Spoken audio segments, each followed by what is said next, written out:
કેડી Songara YouTube ચેનલમાં આપનું સ્વાગત છે। જો મિત્રો આપ આ ચેનલમાં નવા હો અને આપને આ ચેનલને સબસ્ક્રાઇબ ન કરી હોય તો આ રેડ બટન પર ક્લિક કરશો અને બાજુમાં આવતા બેલ આઇકન પર ક્લિક કરી દેશો, જેને કારણે અમે કોઈ પણ વિડીયો અપલોડ કરી તેની આપની નોટિફિકેશન મળતી રહે। નમસ્કાર મિત્રો, કેડી સોનગરા યુટ્યુબ ચેનલમાં આપનું સ્વાગત છે। મિત્રો આજે આપણે વાત કરીશું સ્ટાન્ડર્ડ 10 એટલે કે ધોરણ 10નું વિજ્ઞાન અને ટેકનોલોજીનું જે પેપર હતું તેના સોલ્યુશન વિશે। ઓકે મિત્રો, તો આપ આ વિડીયો કમ્પ્લીટલી જોશો। ઓકે મિત્રો, તો શરૂ કરી क्वेश्चन नंबर 1 જોઈએ તો પૃથ્વીને સૂર્યનું પરિક્રમણ કરવામાં 1 વર્ષ લાગે છે, જ્યારે પ્લુટોને લગભગ પૃથ્વીના 248 વર્ષ લાગે છે। આ માટેનું મુખ્ય કારણ શું છે? મિત્રો, તો આની અંદર જે સાચો જવાબ આવશે તે આવશે ડી નંબરનો ઓપ્શન। પ્લુટો સૂર્યથી ઘણો વધુ દૂર હોવાથી તેને પૃથ્વી કરતાં વધુ અંતર કાપવું પડે છે। ઓપ્શન નંબર ડી છે મિત્રો, તે સાચો આન્સર છે। પછી જોઈએ તો સૂર્યની ફરતે 400 કિમી સુધીના તેજસ્વી આવરણને શું કહે છે? મિત્રો, સૂર્યથી ફરતે 400 કિલોમીટર સુધીના જે આવરણ છે તેને શું કહેવામાં આવે છે? તો આવશે જે ક્રોમોસ્ફિયર તરીકે ઓળખવામાં આવે છે। એના પછી પ્રશ્ન જોઈએ તો પીએચ પેપરને દ્રાવણમાં બોળતા પીએચ પેપરના રંગમાં થતા ફેરફાર પ્રમાણે પીએચ મૂલ્યો નીચેના એ અને બી વિભાગમાં દર્શાવ્યા છે, તેના પરથી તેનો ચોક્કસ જવાબ આપો। ઓકે મિત્રો, તો આની અંદર જે સાચો જવાબ છે તે ઓપ્શન નંબર બી એટલે કે પહેલું જે ઓપ્શન છે। ઓકે, તો એક હારે આપણે આવશે જે પેલું છે ઓકે ગુલાબ, તો તેને હારે આવશે 2 નંબર। ઓકે, તો 2 પછી જે મહેંદી છે તેના હારે આવશે 10 અને લીલો છે તેના હારે 8 આવશે અને વાદળી છે તેના હારે 7 આવશે। ઓકે, ઓપ્શન નંબર બી છે તે સાચો આન્સર છે। પછી જોઈએ તો નીચેનામાંથી સોડિયમ જેકેટનું અણુસૂત્ર કયું છે? તો મિત્રો આવશે સોડિયમ જે જેકેટ છે તેનું સૂત્ર Na2ZnOH4। ઓકે, તો સી નંબર ઓપ્શન છે તે સાચો આન્સર છે।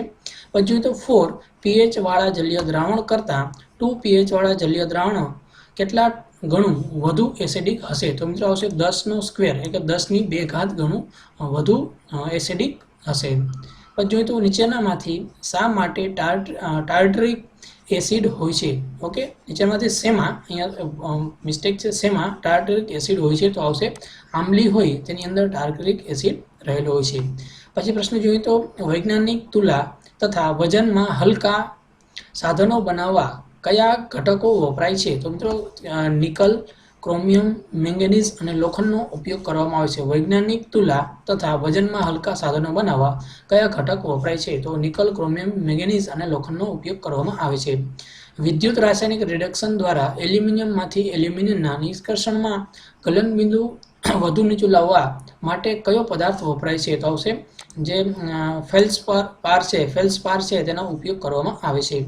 કઈ પ્રક્રિયા દ્વારા ધાતુ ઓક્સાઇડમાંથી ધાતુ મેળવી શકાય છે? નીચેનામાંથી કઈ પ્રક્રિયા દ્વારા ધાતુ ઓક્સાઇડમાંથી ધાતુ મેળવે છે? તો આવશે રિડક્શન પ્રક્રિયા દ્વારા ધાતુ ઓક્સાઇડમાંથી ધાતુ મેળવવામાં આવે છે।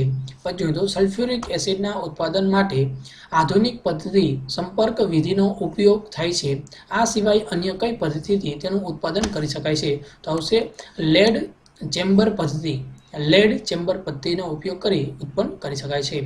કયો વાયુ ફળોના રસ, જામ અને ફળોની સુકવણીમાં પરિરક્ષક તરીકે વપરાય છે? તો આવશે SO2 નો વાપરવામાં આવે છે। પછી જોઈએ તો સલ્ફર ડાયોક્સાઇડમાંથી સલ્ફર ટ્રાયોક્સાઇડ ની બનાવટમાં ઉદ્દીપક તરીકે શું વપરાય છે? તો આવશે V2O5 તેનો ઉપયોગ કરવામાં આવે છે। નીચેનામાંથી એન્થ્રેસાઇટ માટે કયું વિધાન ખોટું છે? તો મિત્રો ઓપ્શન નંબર ડી છે તે સાચો આન્સર છે। શુદ્ધ એન્થ્રેસાઇટ બળે ત્યારે અવશેષનું પ્રમાણ ખૂબ જ વધુ રહે છે, તે ઓપ્શન ડી છે તે ખોટો છે। પછી જોઈએ તો આલ્કલાઇન શ્રેણીનું સામાન્ય સૂત્ર નીચેનામાંથી કયું છે? તો આલ્કલાઇન શ્રેણી છે તેનું સામાન્ય સૂત્ર CnH2n-2। ઓકે, તો ઓપ્શન નંબર સી છે તે સાચો આન્સર છે। ઇથિન વાયુને હવામાં સળગાવતા મેસવાળી જ્યોત સાથે બળે છે, આ મેસને શું કહે છે? તો આવશે કાર્બન બ્લેક કહેવામાં આવે છે, કાર્બન બ્લેક તરીકે ઓળખવામાં આવે છે। કેલ્શિયમ કાર્બાઇડની પાણી સાથેની પ્રક્રિયાથી કયો વાયુ ઉત્પન્ન થાય છે? તો મિત્રો જવાબ આવશે મિથેન વાયુ જે છે તે ઉત્પન્ન થાય છે। પછી જોઈએ તો નોનસ્ટિક રસોઈના સાધનો બનાવવા કયા પોલિમર નીચેનામાંથી ઉપયોગ થાય છે? તો આવશે ટેફલોન જે પોલિમર છે તેનો ઉપયોગ કરવામાં આવે છે। પછી જોઈએ તો ઓપરેશન પછીના ટાંકા લેવા માટે સૌપ્રથમ વપરાયેલા પોલિમર પદાર્થ કયો હતો? તો આવશે જે ડેક્સ્ટ્રેન છે તેનો ઉપયોગ થતો હતો। પછી જોઈએ તો યુરિયા અને ફોર્માલ્ડિહાઇડના સંયોગીકરણથી બનતા રેઝિનને શું કહે છે? તો આવશે યુએફ રેઝિન ફોર્મ કહેવામાં આવે છે. પછી જોઈએ તો અમીબા એક કોષી પ્રાણી છે. અમીબામાં ખોરાક મેળવવાની પદ્ધતિને કોષીય ઘનભક્ષણ કહે છે. નીચેનામાંથી પોષણનો કયો ક્રમ અમીબાનો સાચો છે? ઓકે મિત્રો, તો આવશે સૌપ્રથમ ખોરાક ગ્રહણ, પાચન, શોષણ અને પરિપાચન તે ક્રમ જે છે તે સાચો છે. પછી જોઈએ તો કઈ પ્રક્રિયા દરમિયાન બાઉમેનની કોથળીમાં રુધિર ગળાય છે?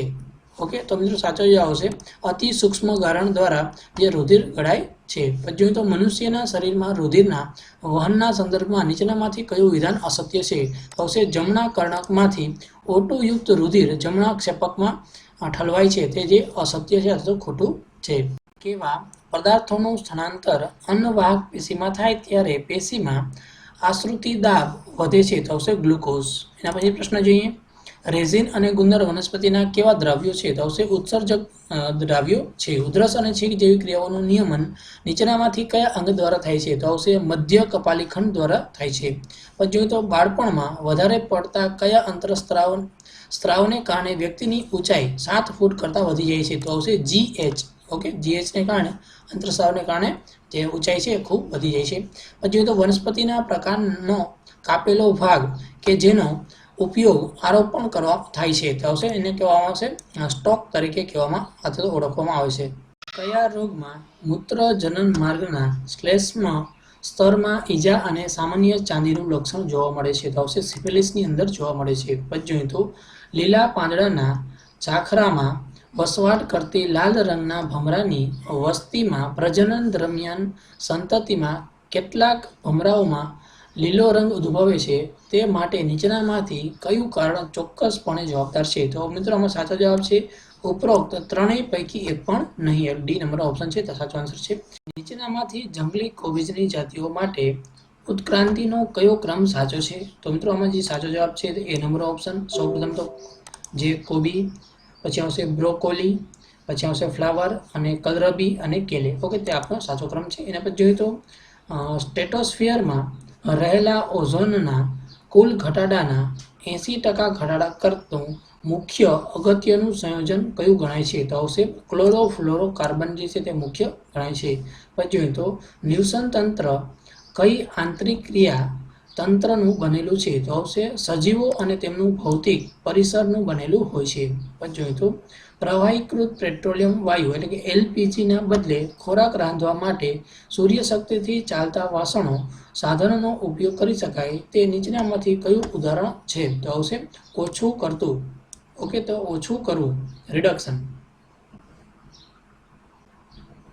એના પછી જોઈએ તો કયા વૃક્ષોના રક્ષણ માટે અમૃતા દેવી બિશ્નોઈએ તેમના જીવનના બલિદાન આપ્યું હતું? તો આવશે ખેજરી.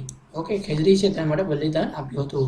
એક વૈજ્ઞાનિકે કે જેમણે ભારપૂર્વક સૂચવ્યું કે જો કોઈ પદાર્થ કે સાધનની કાર્યક્ષમતા વધારવી હોય તો તેની સૂક્ષ્મકૃતિનો વિચાર કરવો પડશે. તે વૈજ્ઞાનિકનું નામ નીચેનામાંથી કયું છે? તો આવશે પ્રો રિચાર્ડ પી ફેઇનમેન. ઓકે, તે ઓપ્શન નંબર એ છે તે સાચો આન્સર છે. પછી જોઈએ તો ત્રિપરિમાણીય એટલે કે 3D, પછી મુદ્રણ એટલે કે પ્રિન્ટિંગ, પછી હોલોગ્રાફિક સંગ્રાહક અને પ્રકાશીય કોમ્પ્યુટિંગ એટલે ગણક અને ક્વોન્ટમ ક્રિપ્ટોગ્રાફી અથવા તો સ્પિટ્રોનિક્સ વગેરે શબ્દો નીચેનામાંથી કયા ક્ષેત્ર સાથે સંકળાયેલા છે? તો આવશે ઇન્ફોર્મેશન ટેકનોલોજી શબ્દ જે છે તે ક્ષેત્ર સાથે સંકળાયેલા છે.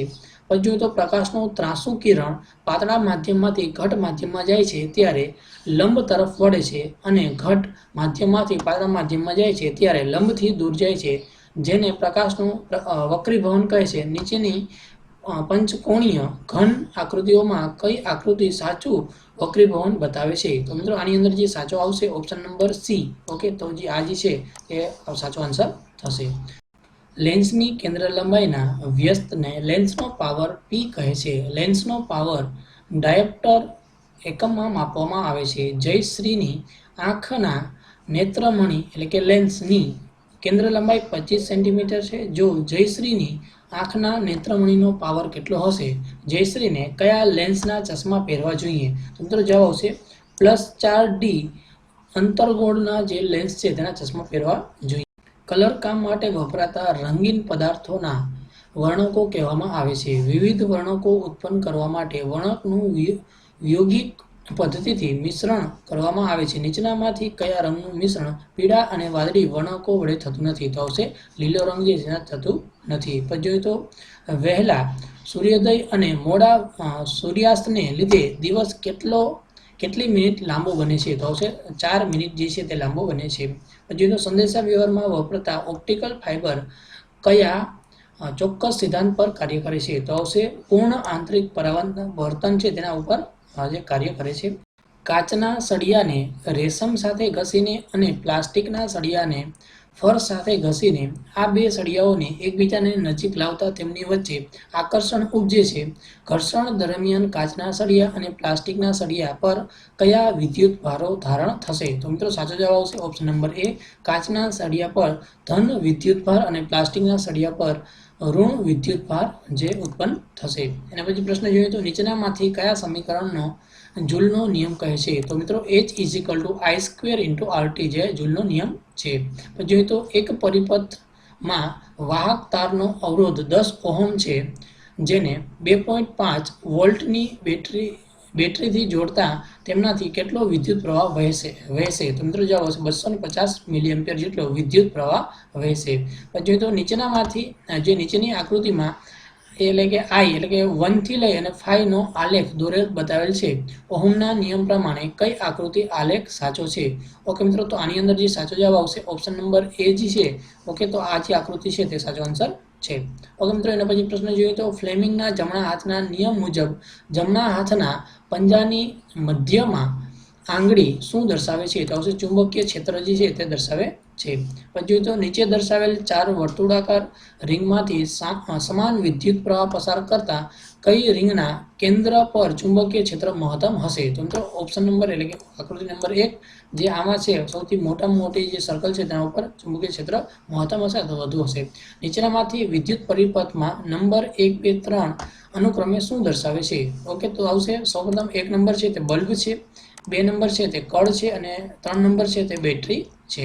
પછી જોઈએ તો ભૌગોલિક નકશા સંબંધિત જાણકારી મેળવવા કયો કૃત્રિમ ઉપગ્રહ ઉપયોગી છે? તો આવશે જે મેટસેટ જે છે તે ઉપયોગી છે. ઓકે મિત્રો, એના પછી જોઈએ તો LHC નું પૂરું નામ જણાવો. તો આવશે લાર્જ હેડ્રોન ક્લોરાઇડ તેનું LHC નું પૂરું નામ થશે. ઓકે મિત્રો, તો આ 1 થી 50 પ્રશ્નો હતા ઓબ્જેક્ટિવ ટાઈપ, પણ બીજા પણ પ્રશ્નો છે. ઓકે, તો તેનો પણ સમય 2 કલાકનો સમયગાળો છે. મિત્રો આપ જોઈ શકાય છે જે પ્રશ્ન છે તે.